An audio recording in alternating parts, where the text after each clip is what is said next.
everyone, welcome back to the Budgie Academy. I'm Dr. Amy Zhao. This is the place to be for everything related to budgie care and training. Today, I'm super excited to do this fun video. As most of you guys know, my ladies love to take a bath. FitC is a huge fan of a new dish of water for her to bathe in, and so today I thought I would try out this really fun thing that I found, this toy kitchen sink. I have tried a few different types of sinks, fountains, baths for my budgies, but I know that they absolutely love a bit of running water, and I thought this might be something super fun to try. So stick around and let's set it up and see how the ladies like it. So this is actually a children's toy. It's a toy sink meant for kids. And so it actually has not just the sink, but this little basket that's meant to go on top. And one of the reasons I wanted to try it is because if I set this little basket on top, it would create a nice platform. I could add another stainless steel dish, but it's a way that my budgies could stand underneath the running water and actually get the running water how they want it. And I wanted something that's a gentle trickle, something that's available to them more frequently during the day, rather than just, on and off when I happen to be washing my hands or something and they come charging out from the other room trying to get into the bath. So I'm excited to have something a little more dedicated for them. I did originally try a cat fountain, but the way that the cat fountain was set up, FitC would only dip her stomach into it. She would dip her chest and her belly into it, but I know that she wants something dripping straight down from above that she can stand underneath little by little, so I'm excited to try this out. Besides just the fact that it's cute, there's actually two more reasons why I wanted this sink in particular. So number one was I do have another cat fountain that I have tried, but the thing with that one was that the way most cat fountains are wired, they're not really meant to be pulled apart and cleaned every single time. They usually have wires that are running through the water itself, and it was just a big hassle to unplug it from the wall, clean it. It wasn't very easy because of the way that they were set up and the way that they were designed. This one, because it's battery powered, I can just pick up the whole thing and walk over to the kitchen, clean it out, and put it back. The other thing is the size.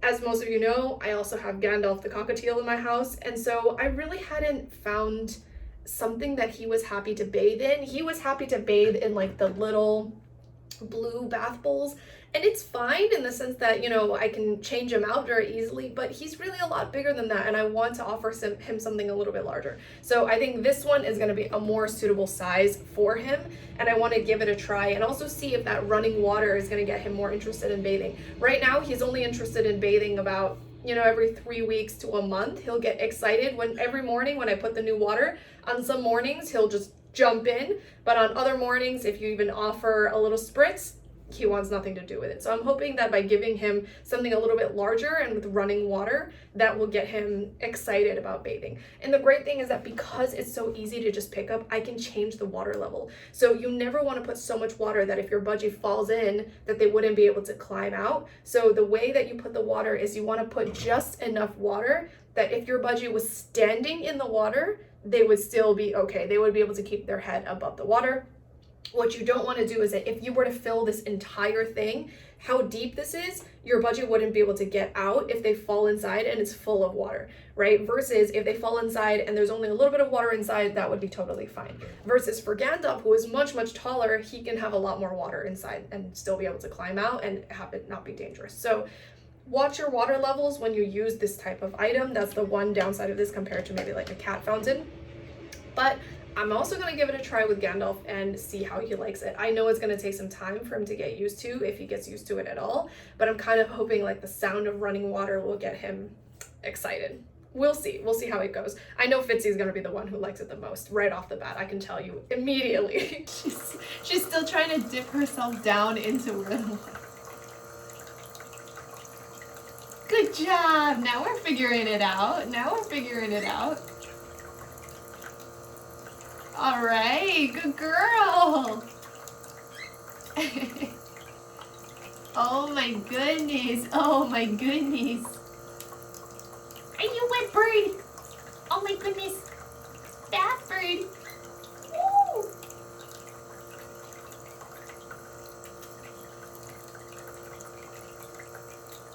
How's that? Is it good? Okay, so Eva does not know how to use this sink, and neither does Trixie, and they don't love baths as much as FitC does, so they're definitely going to need a little bit of help and training because they're clearly going to be afraid of the new sink. So what we will do is we'll do a little bit of training just to teach them to use the new sink. So this is one of the things that I think is going to become self-reinforcing, basically meaning that I'm just gonna have to train them to get a little bit familiar with the sink, but once they discover what the sink is for and they experience it, they enjoy actually using the sink. So that becomes the reinforcement that continues that behavior. Once they figure out, oh, the sink is for bathing in, they can choose when they want to go to the sink and the behavior will maintain itself and they can make that choice to freely move back and forth. With Tritsy, she can't fly over here obviously, so I just have to periodically offer it to her and see if she wants to do it. But she also knows how to stand at the edge of the cage and yell at me when she wants something, so.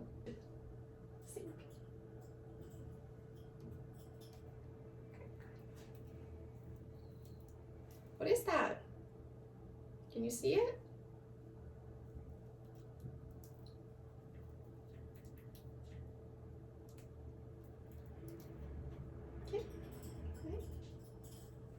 So the object is just to have them choose to step up. I'll offer the step up. If they choose it, I'll reward them for it. And little by little, I'll just ask them to fly closer and closer to the sink until they're okay with standing on the sink. I'll treat them for standing on the sink.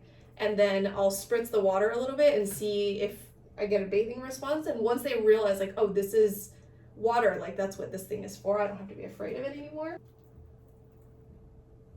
Okay.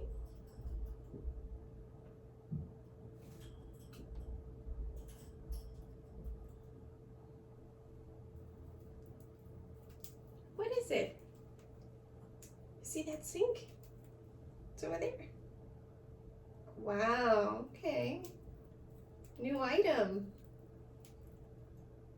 Yeah, what is that? Stand a little closer to it. Yeah? It's the bringer of good things. Yeah? Okay, put her back down. Mistakes that I commonly see people made when introducing new objects is they'll lure the bird to step up with the food and immediately try and put the bird there. Really, that's counterproductive because then all that happens is that the bird learns when there's new objects not to step up, because if they step up, they're immediately going to get shoved into the new object. See, now she's yelling at me because she's like, hey, give me the food. You choose to step up when you want.